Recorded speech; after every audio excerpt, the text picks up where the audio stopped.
Welcome to the Invincible Podcast, where over 9 episodes we follow the epic journey of the 1924 New Zealand All Blacks rugby team, forever known as the Invincibles.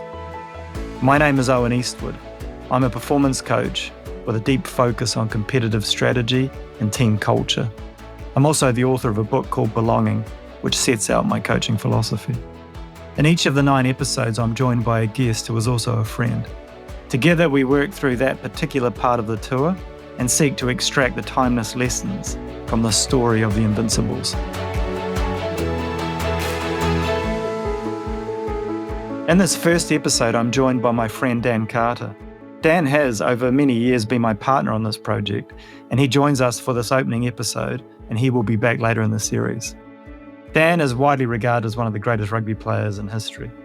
He won 112 caps for the New Zealand All Blacks and also helped them win 2 World Cups.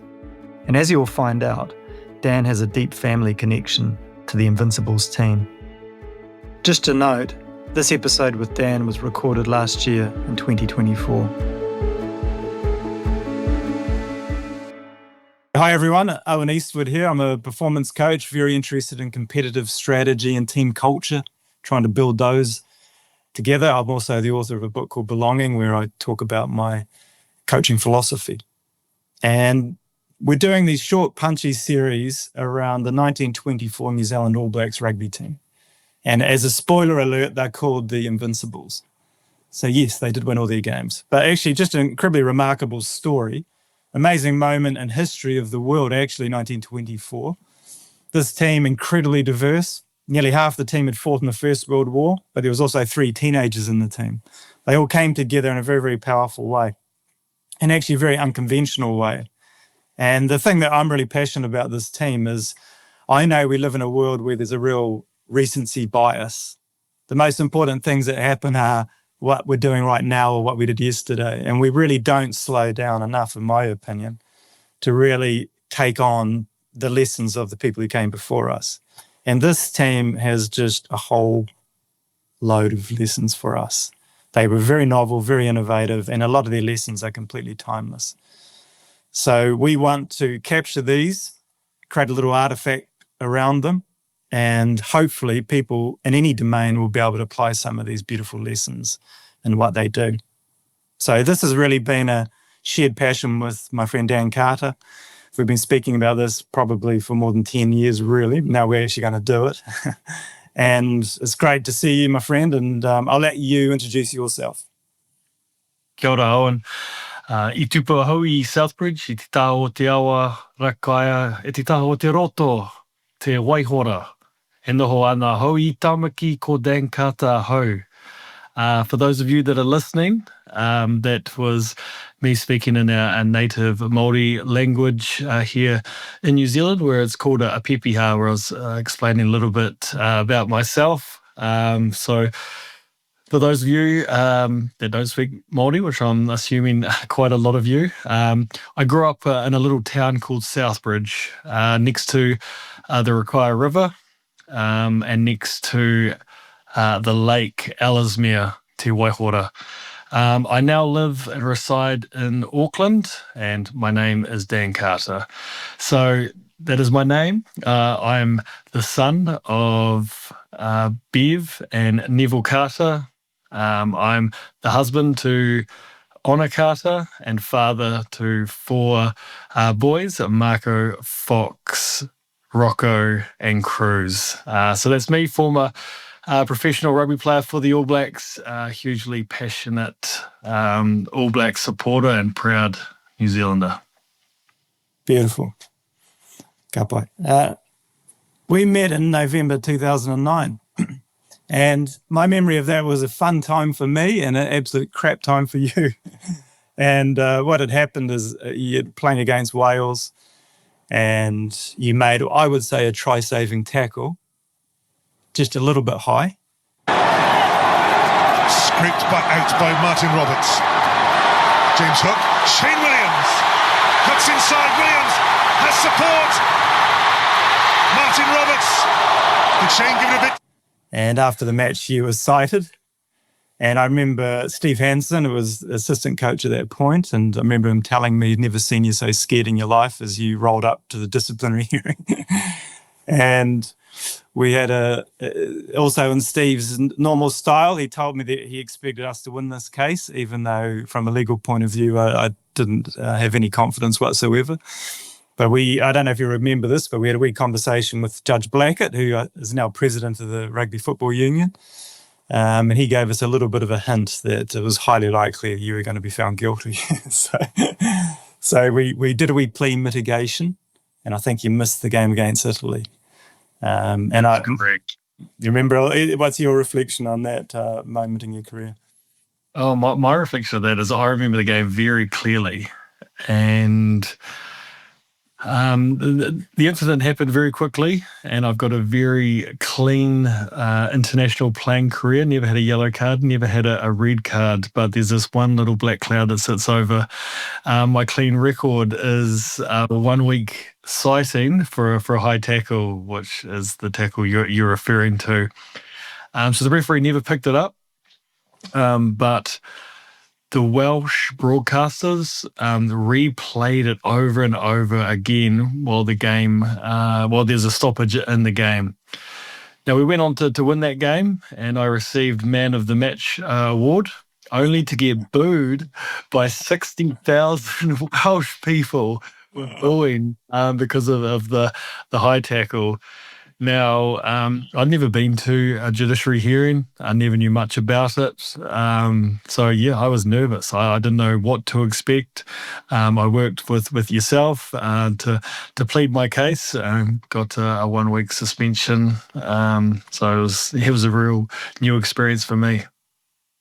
One other funny memory of that is, as we left the hearing, it was quite a lot of profile, and there was New Zealand news media were there, and there's quite a few cameras and all of that. And, it's just one of the most uncomfortable days of your life. But for me, I was on TV, and my mum was so proud to put on TV1 News and then see her son walking out with you from this hearing.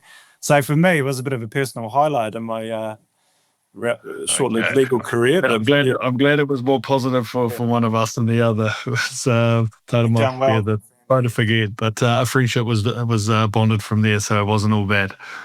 True. And, it wasn't long that we found this connection around the 1924 Invincibles. And we both had an interest in that team, and for you, it was quite a personal interest as well.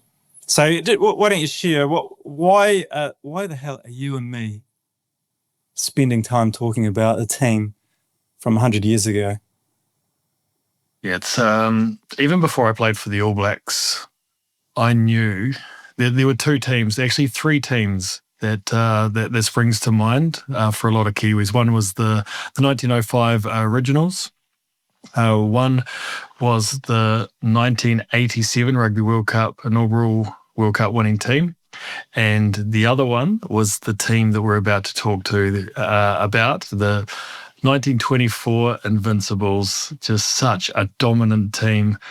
For me, I probably had more, I was heavily invested in the 1924 Invincibles for different reasons. The other two reasons is I had a family member part of that touring team. His name's Bill Daly, my nana's uncle. So I knew about Bill as a kid. I knew he was an All Black, but I didn't really have much of a relationship with him. He passed away when I was, I think, 5 or 6 years of age. And I didn't know a lot about, exactly who he was or what he had achieved. Or even when I was young, I didn't know that he was part of this Invincibles team. It wasn't until I was later in my life and career and I'd become an All Black, and I knew the importance in order to walk forward, you need to look back. And when I went through that process, that's when, I was blown away to really learn more about how special this 1924 All Black Invincibles team was, and to have someone of family blood as part of that team just made it, a little bit more special as well. Mm-hmm. Absolutely. And your very cool book that came out last year, The Art of Winning, chapter 2 is called Whakapapa. And it's something we've spoken about a lot. And that idea that whether it's the All Blacks, whether it's our family, any community we belong to, we're part of a line of people with our arms locked together. There is the origin story where it all starts, the metaphor that the sun first shone on and as you say, the 1905 originals for the All Blacks, although there were some All Black teams before that. But the sun slowly moves down this line of people, including the 1924 Invincibles, and all the way down this line, 1987 All Black team, very special, and then onto the teams that you played in as well. That idea of whakapapa, again, referencing our New Zealand Indigenous culture. I know that means a lot to you. I first came across whakapapa in 2004. So I became an All Black in 2003. We had an unsuccessful Rugby World Cup campaign in Australia. We lost to Australia in the semi-final. We got new coaches into the environment, Sir Graham Henry, Steve Hansen, and Sir Wayne Smith. Three extremely talented coaches and just great all-round people. 2004 was a bit of a mixed bag. And in the 2004 Tri-Nations series, we performed poorly, and Wayne Smith was about to walk out on the All Black environment. This All Black environment is supposed to be world-leading, a professional sporting environment, and it wasn't. There was still a hangover of the amateur days, a bit of a strong sort of drinking culture still in the environment. And the leaders in the team, led by the management group, the likes of Tāna Umanga, Richie McCaw, strong leadership playing group, realised that we needed to work on our culture and build something that was professional and lived up to the All Black values.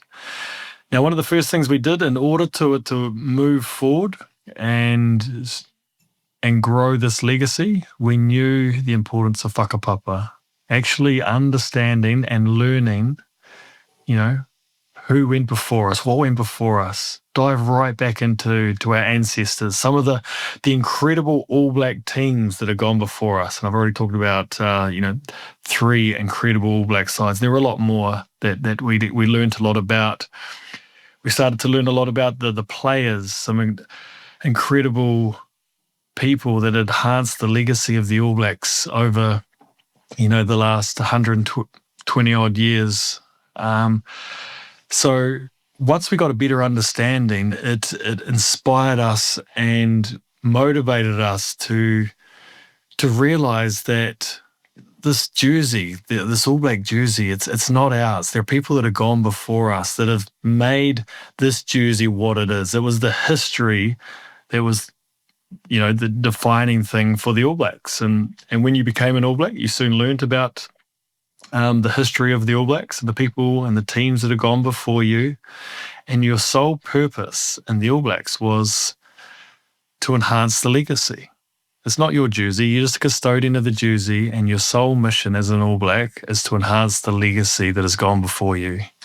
And, when you start looking back at teams like the 1924 Invincibles, to go through that tour and to go through unbeaten, it doesn't get much better than that. A hugely inspiring team. When you're looking back at your history, you can take so much from what they achieved, and even some of the values and fundamentals that they put into that place.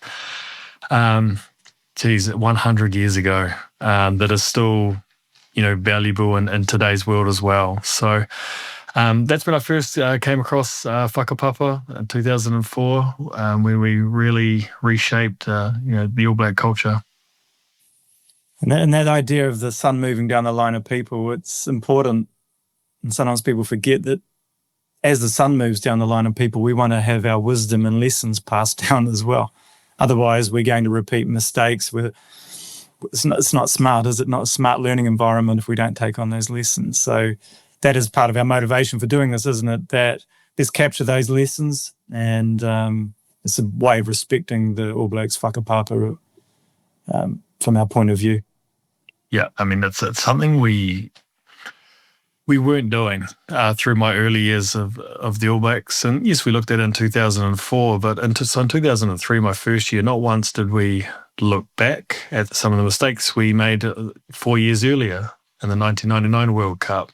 And even in 2007, we didn't really revisit what went wrong in 2003. So we weren't learning from our past and our mistakes. It wasn't until 2007 when New Zealand Rugby reappointed those three great coaches after being the worst performing All Black side in the history of Rugby World Cups, reappoint them and say, right, you need to learn from this failed Rugby World Cup attempt in 2007, and that's what we did. And it wasn't until we learnt from our past that we're able to grow and be the dominant team that we went on to be.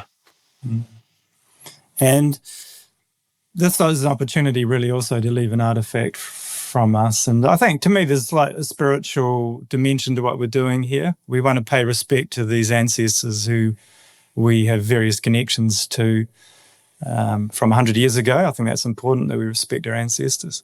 But also, sometimes I get asked the question, if you don't have an amazing heritage like the All Blacks, then why should you spend time looking down into the past? Maybe there's no inspiration there.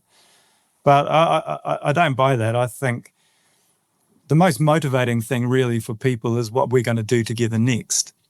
And so for me, when our whakapapa, we're looking back and our heritage, that's the setup. It can be inspiring, or it can be something that we just want to be a lot better, do something more powerful than what's been done before.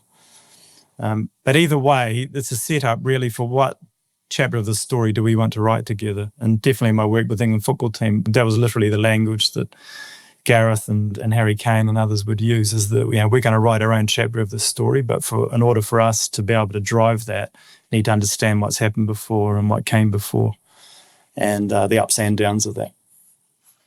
Yeah, well, that's exactly what we did in 2004. And from there, we wanted to add our legacy. And a part of that legacy of moving forward and being a real sense of belonging in the environment. We came up with Ka Pōpango, the alternative haka to kamati.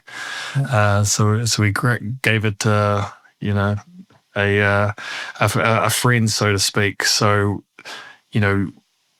you're not always sort of defined by your past. You can evolve and grow, but the work that we did on looking back at our ancestors gave us the confidence and ability to grow the culture of the All Blacks. And it's a hugely powerful thing. Even when I finished playing rugby, one of the first things I needed to do to help me with the next chapter of my life was to actually revisit my ancestors. Actually, yes, I've learnt about Bill Daly, but I haven't really looked back in any real depth of him and as an All Black. I obviously have now. Also a lot around sort of my family, my grandparents, grandparents, and the Carter history in Southbridge that I talked about, the Lake Ellesmere that I mentioned in my pepeha, the relevance of the Rakaia River that I grew up, and just really getting a real understanding of who I am and who has gone before me. It just gives you a real grounding and also motivates you to walk with confidence and have an understanding of who you are and the direction that you want to walk towards in the future, and guided by your past. Well, I love that, obviously. A bit biased, but the way that your belonging anchors are both people and the place, I think that's very, very powerful. I know I haven't lived in Southland, in the South Island of New Zealand, since I was 18, but that is a deep place of belonging for me, and I feel it every single day, even though I live in the Cotswolds in the United Kingdom now. So, okay. I understand. Every time I'm living in Auckland now, but every time I drive around this one last corner before you enter Southbridge, this little rural community of 750 people, I just get this, it's hard to explain, like this real spiritual feeling of that's home. That's home to me. That's where I'm at my most ease. That's where my ancestors, my family is from, and that's where I belong, and that will always be there until the day I die. No, it's beautiful, mate. Well, look, let's shift to the team itself and just set this up a little bit. And this series is going to follow it week by week through the tour. So I better explain. The tour itself was to the United Kingdom and France. And then on the way back, actually, they stopped in Canada and had a pretty amazing time there and played a couple of games. But the epic nature of the tour was to play Ireland, to play Wales, to play England, and the really dramatic game towards the end, and then went over to France, where they also visited the World War I battlefields where a number of them had fought. So the team itself, I think I'll just put a little bit of context around it. First of all, 1924 was obviously only 6 years after the First World War had finished. And as I mentioned, nearly half of this team had fought in the First World War. It was also quite a turbulent time in politics. It was before the Great Depression, but it was during the Roaring Twenties. But actually, I think life was quite tough for most people. In the 1920s, Adolf Hitler emerged in 1924 as this political character. He was actually imprisoned for that year in Germany. Obviously,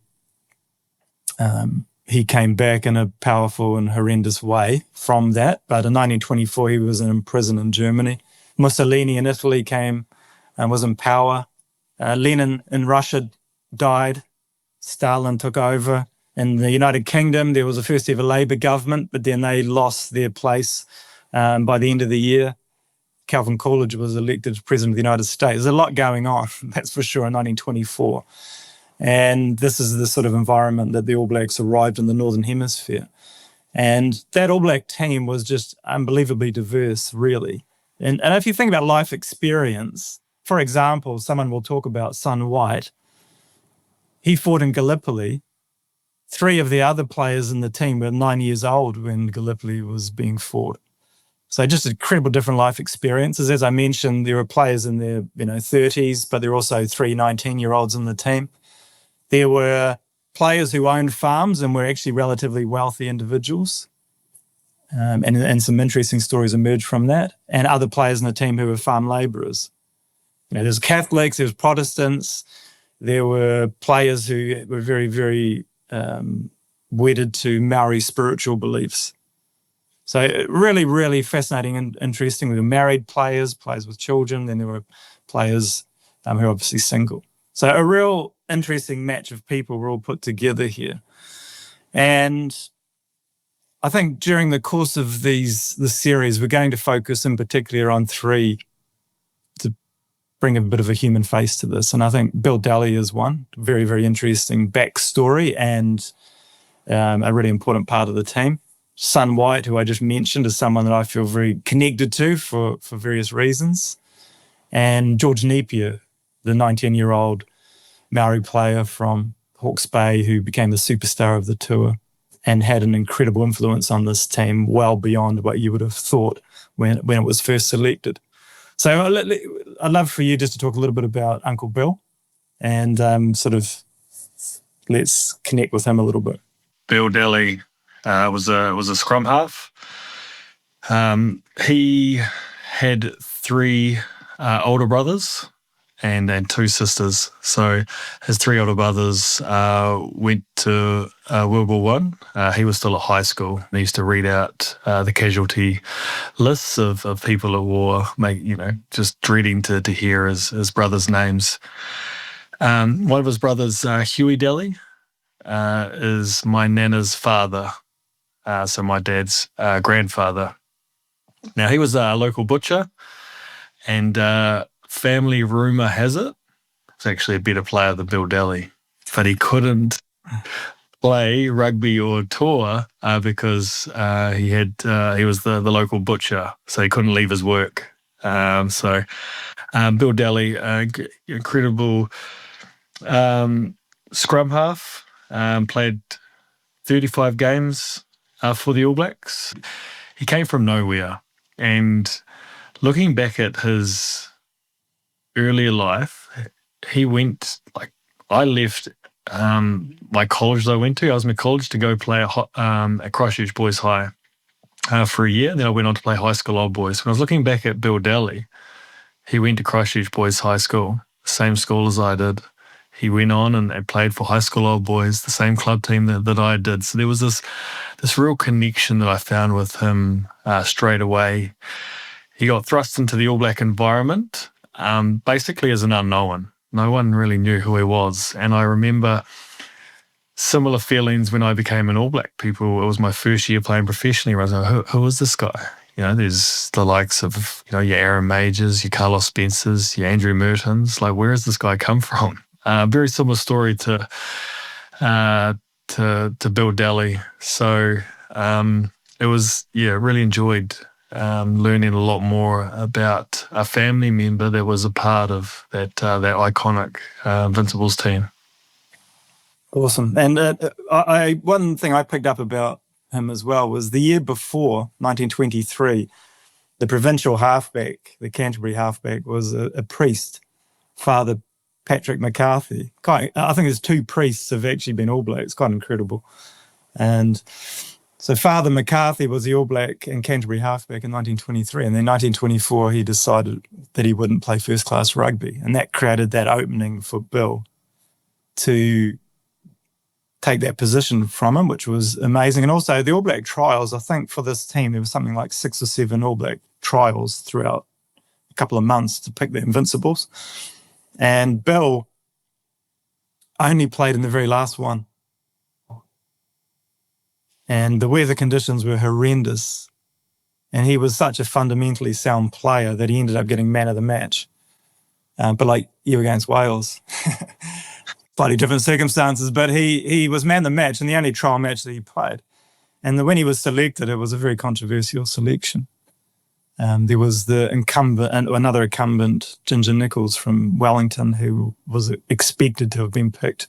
The other halfback was Jimmy Mill, a Maori player from the Hawke's Bay, who was completely different than Bill Daly, very individualistic, very, very creative and exciting. Bill was fundamentally sound player.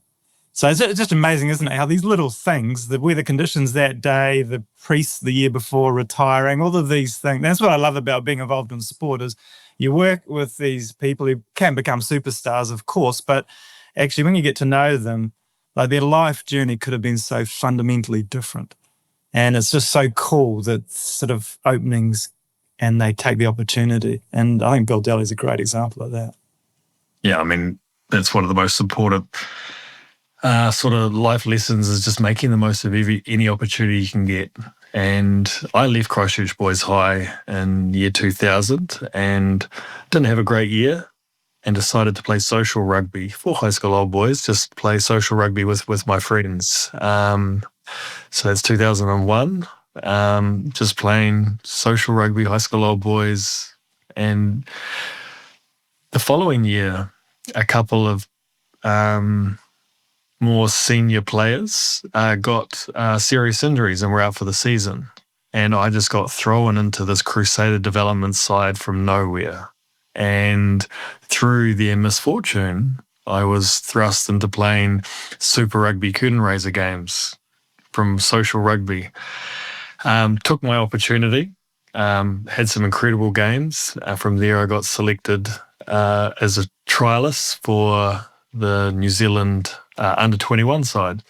There was a couple of injuries again. Got selected on that tour to South Africa, 2002. Played most of the games and then came back and played a few games for Canterbury. And next thing you know, I'm in the Crusaders, and it is all about taking those opportunities when they come. That's cool. I didn't realize all that. That's really even adds to the story. Well, I'll talk a little bit about son White. So his name was Andrew White. He is from Southland in the south of the South Island of New Zealand, where I'm from. In fact, we went to the same school, Southland Boys High School, and we actually played for the same club. We intercepted our lives for 3 weeks. So he passed away 3 weeks after I was born. And the reason I found out about him was when there was the anniversary of the First World War. I thought I'll go back and see which of our old boys, fought in the First World War. And I was just living and working in London, and I wanted a distraction probably from my lawyering. So I started to go and find some of these records of our old boys who had fought in the First World War. And then I also got curious about our old boys who had been All Blacks. And then I found this one person who did both, and Andrew White, and it was called Sun. I think he had 4 sisters, so his nickname was Sun. And then when I looked at his story, I found it incredibly compelling. And as you know, in Belonging, I write about him. And I think there's so much powerful lessons to be learned from his own life as well. And that, so he was 13 years old in his first year at high school. Back in the day, you had to pass an exam to get into, the boys' school or girls' school, and which he did, so he was academically good. But in the second term of his first year in high school, his father died. And in those days, there was no social welfare system. So his mother had to, unfortunately, instruct him to leave school and start working to bring money into the family. And that's what he did. 13 years of age, he becomes a farm labourer, and he just labours on that farm for the next 7 years and doesn't play any sport at all. He's working all week. The only activity he really does is some fishing on the river that goes through the farm, and he loves horses. And actually that farm is renowned for breeding really good horses. He didn't play any sport at all. At age 20, the First World War breaks out, and I don't think it's massively surprising. The following day, he enlists. And by the way, he took his own horse, which they were allowed to do, from the farm all the way into Egypt, where they prepared and were trained, and also he took it to the Western Front. He fought in Gallipoli, which for New Zealand is obviously very, very significant to us. Our national identity was definitely shaped by that experience. He was hospitalised for 3 months during the Gallipoli campaign. He was in the Otago Mounted Rifles. There was 800 of them at the start of the Gallipoli campaign. When they were evacuated in December, there was only 5 officers and 10 soldiers who were still fit to fight. And there was one particularly horrendous battle which he lost 65 of his mates in 15 minutes attacking Hill 60. So he was obviously very traumatised by that. Because the Otago Mounted Rifles were completely devastated, the ones who survived just had to go and join another outfit because they couldn't carry on. He joined the New Zealand artillery, and his job was to look after the horses that dragged these guns to the front. Absolutely horrendous. And so he ended up fighting in the Somme, Passchendaele, Messines, all these epic battles. And in 1918, he was diagnosed with shell shock. So he had uncontrollable shaking. His resting heart rate, I think, was something like 92. And he was classified as disabled. And he was sent back to New Zealand just before the war ended. And he came back, and he was going to be put in a psychiatric hospital. That's what they would have done. There's one in Dunedin, I think he was going to go to. But his family sort of pleaded that they could look after him, the mother and the 4 sisters. So they allowed him to go home. And he was put on a benefit and not expected to work. A couple of months into his convalescence, a family friend, the Carswells, and this is quite amazing because one of my best mates is Mark Carswell, who's a descendant of these guys. They had gone to school with him, and they knew him, and they knew his father, and they knew the family. And so they invited him, just to give him some dignity, really. They invited him to, at the end of the day, they owned a warehouse, and they invited him just to sweep the warehouse at the end of the day, and they'll pay him, just to give him a bit of self-respect, really. That was the only motivation. And it did have a big effect on him to get out of the house and to be able to do something worthwhile. They were also members of the Waikiwi Rugby Club, and they invited him, why don't you come to training just with us, get fit again, And that was the first time he ever went to a rugby club. So he's aged now 24, 25, never played rugby before. So he starts training, and, another spoiler alert, he's pretty good at it. And he makes the senior club team, and he makes the Southern Provincial team. The following year, the South Africa toured New Zealand in 1921 for the first time, and he was picked in that first ever All Blacks test match against South Africa. So he had this epic rise, but the thing that really seemed to transform him, and the doctors were shocked at this, like, what's going on here? He's disabled and his biometrics are not great. All of a sudden, within months, he is energised and playing first-class rugby. And I think it's a powerful story about belonging, is that when he was taken into a rugby environment with other people that he felt that he belonged with and had a sense of purpose, just completely transformed his health, his well-being, let alone his life story. So one of the things we'll get to when we go through this tour is that you couldn't really write the script, is that Gallipoli obviously was an incredibly devastating part of his life, and for all those guys who fought in the Otago Southland in particular, maybe, from the Otago Mounted Rifles point of view. And the general who instructed them and directed them, General Sir Ian Hamilton, who was in charge of the Gallipoli campaign for the British, Son White gets to meet him at one of these events and looks him in the eye and shakes hands with him. And also Winston Churchill, who was the architect of the Gallipoli campaign, it was his idea, he also gets to meet him for one of the games in France. And then he gets to go to the First World War battlefield sites where he had actually fought in those battles and lost his mates. So you couldn't really imagine a story like this. After coming home with shell shock, he then goes back to these places he never would have wanted to have ever visited. But not only that, he was one of the stars of the tour, played incredibly well and was absolutely loved by his teammates. So it's going to be fun just to share a bit about that whole journey of Son White. And then the third player we want to sort of put a bit of focus on as we go through the tour is George Napier, who I mentioned before, this 19-year-old Maori boy from just out of school from the Hawke's Bay, originally from the East Coast, which is where he'd go back to, became the superstar of the tour. How would he be still remembered by the All Blacks of today? Yes. There's a couple of, we're looking at it, some of the incredible teams that have gone before us. We also look back at some of the iconic players that have put on the black jersey, and he's almost the first name that ever comes up. He's probably the All Blacks' first superstar. Just such a dominant figure. In a team sport, every now and then you get someone that just dominates the game and just stands out from the rest. And that's exactly what George Napier did. And his legacy will live on forever. He was a dominant player with real mana, which means respect. He's respected by all his teammates, his peers, everyone he interacts with. He just has this real sense of mana about him. And he was the leader of many teams that he was a part of later in his career, but he just came on to the scene in such a dominant fashion. The one player that I can think of is someone like Jonah Lomu.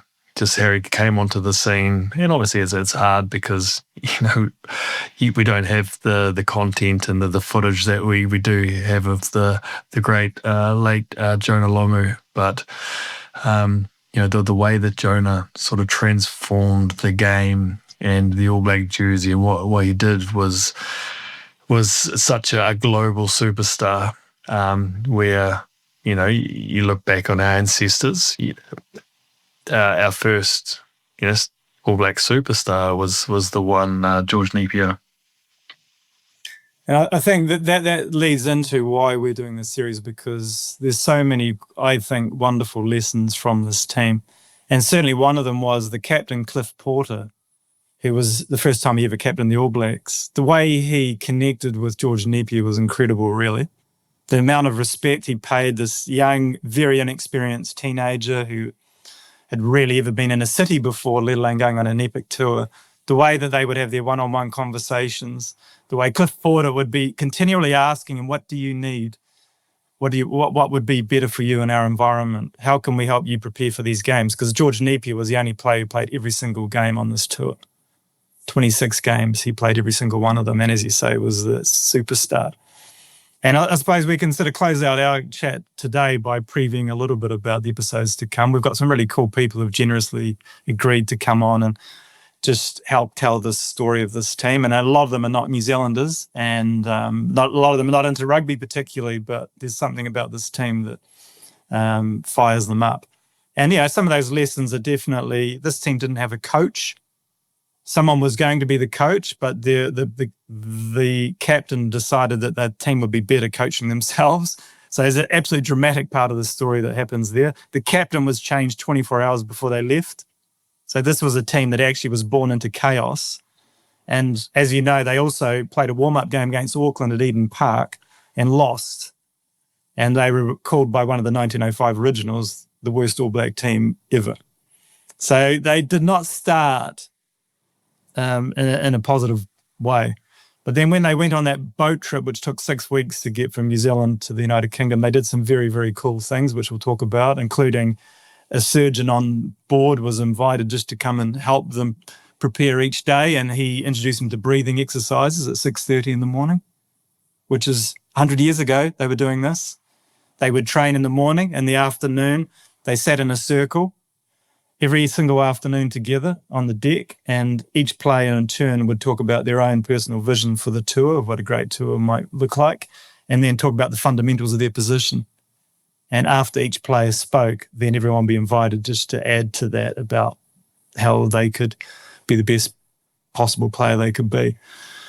They wove all these different diverse characters together in a quite a beautiful way. They had the first All Black player leadership group, which is something that you were part of for a very long time, of course, but that was originated in that 1924 team. They didn't burn out. They were away for 4 or 5 months, but they got better as they went on. So how did that happen? So we're going to really explore why this team did not burn out. In fact, they kept getting stronger and stronger as they went. From a psychological point of view, it was very interesting, the conversations that we've read about in their diaries. They thought very carefully about the mental side of the game. And we're very lucky George Napier wrote an amazing autobiography, I, George Napier, which sets out his own sort of mindset during the tour, which we'll get into as well. So there's a ton of really, really interesting things, and all of which I believe are completely applicable today. And I mean, a lot of rugby fans, when they think of the game turning professional, was the start of the leadership groups, was the start of the psychology within sport, the sign of, okay, we're all equal, we need to, show respect no matter whether you played 0 test matches or 100, we're all equal, all these different values. But going back and revisiting this incredible, unbeaten team goes to show how special they were, where they were obviously amateurs. They all had day jobs. They're all dealing with, difficulties of being on the road for months on end. A lot of trauma post-war, to come together like they did, to have respect for the younger guys, to openly share how they're feeling and how they saw the tour going, to have leadership group to delegate and make sure that the decisions that they're making on this tour is what's best for the team, not what's best for them. Just, they were well beyond their time, and I think, a lot of those values and characteristics of that team and store that traits that have continued on to this day, and will continue to play on for years to come. And that's a big motivator for you and I. This is a pretty cool story, and the more you get into it week by week, the more amazing things emerge. But also, as an invitation to anybody that's listening or watching this, that what are the lessons that they were able to bring to life that we could apply ourselves in any domain that we're, operating in and working in, and even our families, I would say, a lot of these principles are equally applicable there. Yeah, no, it's going to be exciting few weeks ahead, and inspired the work that you've gone on to research this, because there's not, you have to dig pretty deep to find out a lot of this information, but the learnings that we can get as enthusiasts, but also just for everyday life. There's so many incredible lessons and learnings that we can take from this legendary Invincibles team. And I'm going to invite you to come in as we go through this and just reflect from time to time on what we're picking up and what's really connecting with you. And then you and I will also do a bit of a summary at the very end of this around what the legacy of this team is and how we can all together apply those lessons going forward. So thank you so much, Dan, for being my partner on this and for getting us kicked off. And let's have some fun with it. Looking forward to it. And I know we're recording this in 2024. When it will be released, who knows? But 100 years on since that incredible Invincibles tour, it's a real milestone. And that, like we talked a little bit about with Bill Daly, to have part of my family and invested in this story as well, really sort of hits home for me. And just you should have heard my nana when I was talking to her about all this information that I'd found about Bill Daly, and it was just, I don't know, just could just feel her heart just really fill with warmth when talking about her uncle and her family. Obviously made her think of her father, Huey Daly, which is Bill's one of Bill's brothers. It just, it really means a lot to my family and I. Oh, that's so cool to hear that. And like for me, it is emotional, this.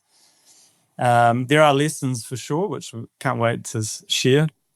But there's also a spiritual element of connecting with our ancestors and respecting the whakapapa of the All Blacks. I wasn't an All Black, but that's a team that means the most to me of any sports team out there. And I am able to pay a little bit of respect to them in that way. You obviously are part of that whakapapa. And yeah, that personal element is beautiful. So that's what really great energy in teams is, isn't it? It's having plenty of emotion to fuel us rather than trying to be too cognitive about things. And that's definitely the spirit of what we're trying to do here.